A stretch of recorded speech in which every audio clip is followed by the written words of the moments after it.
Let me tell you a story of the hero Perseus, a hero who actually accomplished one of the best achievements he could have.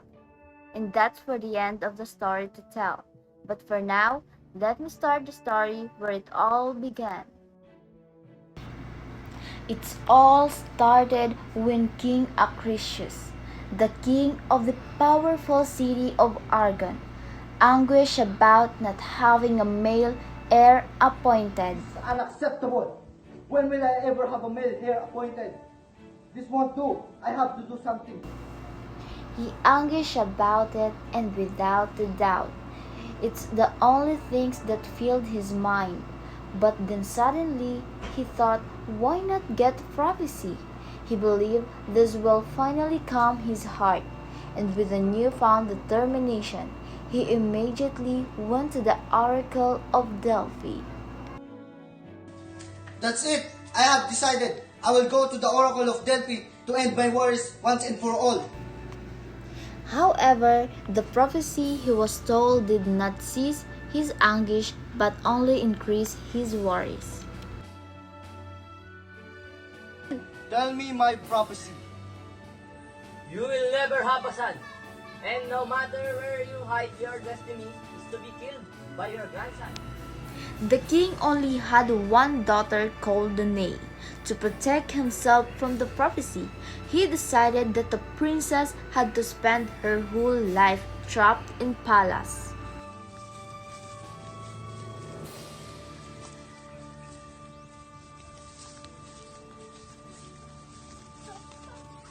Despite being the only child he had, the fear of being killed by his grandson weighed more than the love he had for Princess Danae. You'll stay at the tower whether you like it or not, and that's my order. Until the end, he did not answer the plea of his daughter. For him, his life is more important than a woman who will give birth to the man who will kill him someday. Father, no! I said let me go and the You'll princess stay at the tower whether you like it or not, and that's my order. The god turned himself into golden rain, and this way managed to get through the openings of the tower where the princess was enclosed. The golden rain fell into Danae's lap, and Zeus impregnated her. Gods and goddesses, please answer my prayers. My beautiful Danae,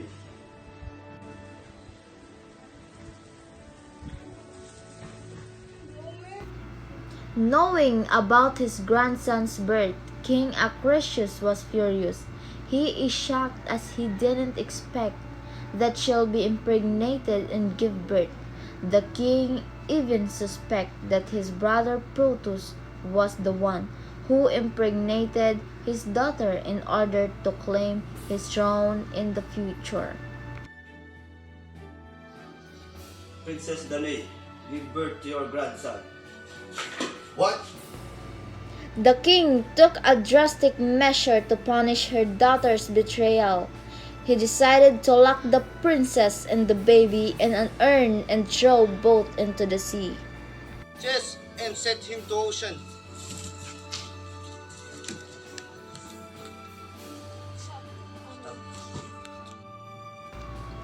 Princess Danae screamed to the top of her lungs, begging to his father not to do this.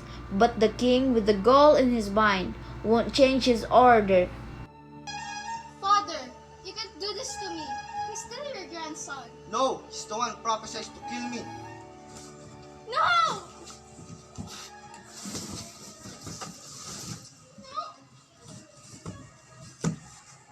The urn was finally set into ocean.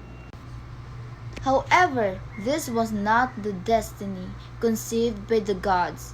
At the request of Zeus, Poseidon guided the urn to surface where Perseus and her mother were rescued by Dictys, a fisher, and the brother of King Polydictys.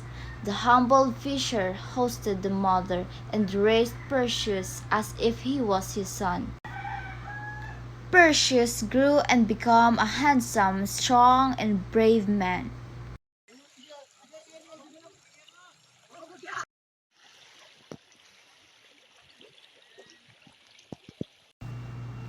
One day was a feast in the palace. Dictys and her protege was invited to the festivities. The king was enchanted by Danae, but realized that she was always protected by his jealous son.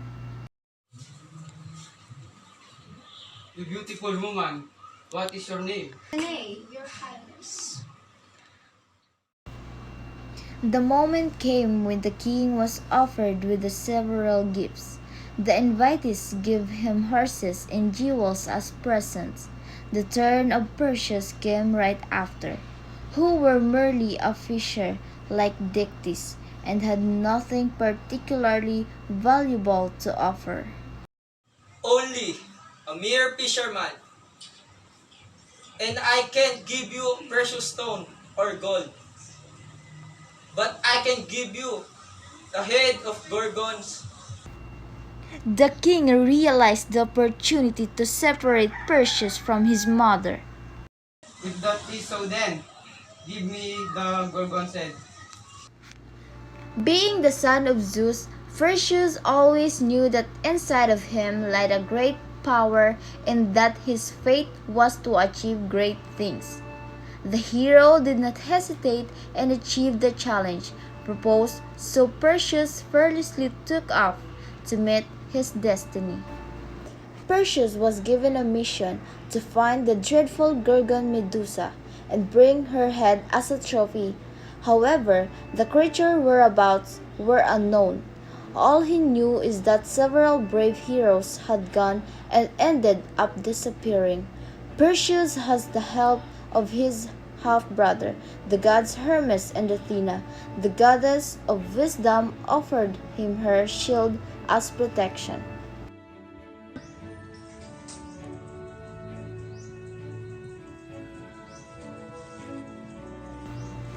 And only the three old ladies knew the hideout of the nymphs, who had the artifacts needed to accomplish this mission. Hermes worked as his guide, given that as the messenger of gods, he was aware of all the routes that lead to any destination. The young men arrived at the Cave of Greed, who were the primordial deities and relatives of Medusa. There were three old ladies, however, they only had one eye to share between them, so only one of them could see at any given time. Join me, Medusa and me, guardian fish. No, we will not. Then I will take this. No! Perseus furtively approached the Greek and managed to steal the eye of the creature. Desperate and blind, they tried to get him without success. The hero said he would give them the eye only if they pointed the right way to reach the guardian nymph of the artifact in Medusa's hideout. Without any other option, they agreed and told him the whereabouts of both Perseus, gave them the eye, and disappeared to meet the nymph, who appeared to be expecting him right from the start. Where they are, or else I won't give it back. Give us back our eye. You think I will trust you? Yes, yes, yes. She gave the hero wing and sandals quite similar to ones of Hermes, the helmet of Hades, which gave to anyone who wore at the power of invisibility, and one special bag where he would have to keep the head of Medusa. Use these shoes and the magic pouch to kill Medusa. This is the helmet of invisibility. I will use this to kill Medusa. Through the nymph, Perseus found the Medusa was not always a dreadful creature that has a serpent-like hair. She was once a beautiful priestess who was cursed for having offended the goddess Athena. Due to the curse, those who look her in the eyes would become a stone statue. Now the hero was heading towards the Medusa's lair. Hermes told him that he would not be able to follow the hero. Instead, he would give him a divine sword made in the forges of Hephaestus. Inspired by the goddess Athena, he was able to surpass the fear and focused himself on a way to defeat the creature. The hero realized that the shield he was offered was so polished that it almost resembled a mirror.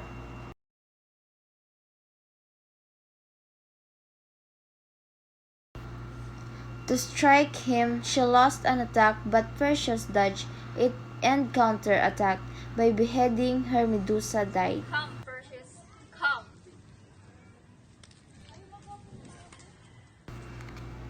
Perseus put it inside the special bag that the nymph had offered him.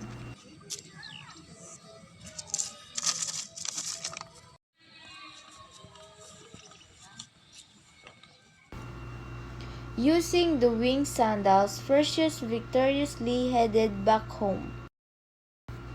Perseus defeated the dreaded Medusa and was heading back home carrying the Gorgon's head as a trophy. After traveling for a long time, the hero was tired and finding a nice region, he rested for a while. The place was the Garden of Asperities, land of the powerful Titan Atlas, where he received the punishment to hold up the sky for the eternity. Perseus demanded to be welcomed with hospitality. Perseus, the son of Zeus, the one who killed Medusa. A mere mortal can't possibly kill Medusa. Get out my domain now. Perseus, who was heading back home, crossed paths to a beautiful woman chained to the rock and immediately fell in love. But from the sea emerged a horrible creature that appeared to claim his sacrifice. The monster advanced towards Andromeda. Help! Help me! Perseus did not step back and decided to confront the creature using the wing and sandals. Perseus kept diving into the sea, investing with his divine sword against the creature.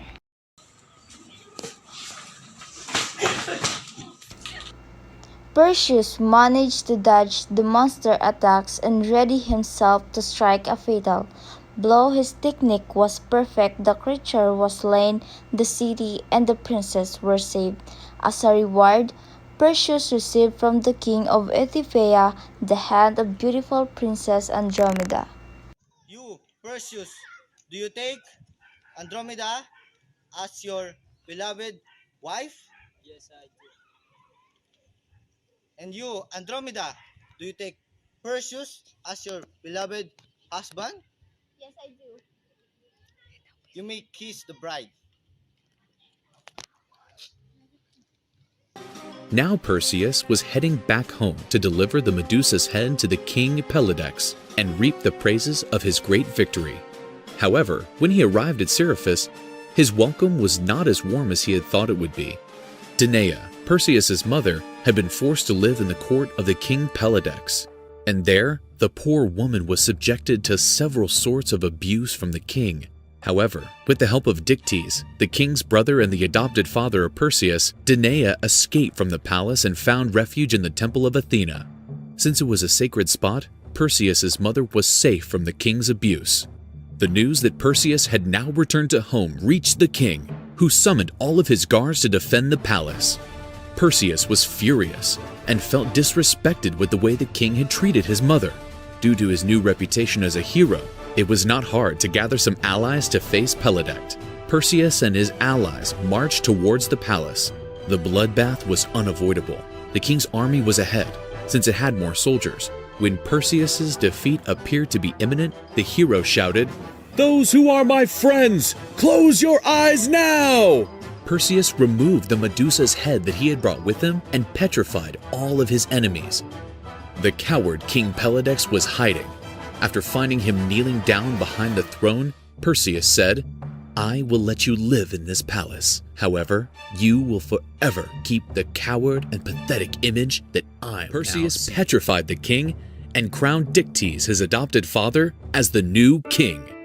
Gloriously accomplishing his mission, Perseus returned to the gods the divine artifacts which had been helpful in his victory.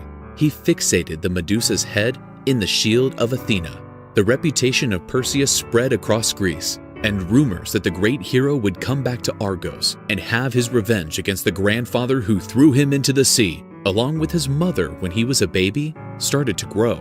Fearing the materialization of the prophecy, which said that he would be killed by his grandson, the king Acrisius left the kingdom and ran away to an unknown location. However, Perseus did not plan to have his revenge against his grandfather. Since he was a hero of great reputation, Perseus was consistently invited to partake in festivities and celebratory games to honor the gods. In one of these games, he participated in the discus throwing event. By fate, the hero's throw described a curve and hit a noble man who was watching the games. This old man was Acrisius, his grandfather, who died with the impact. Perseus, even without wanting to, fulfilled the prophecy unveiled by the Oracle of Delphi.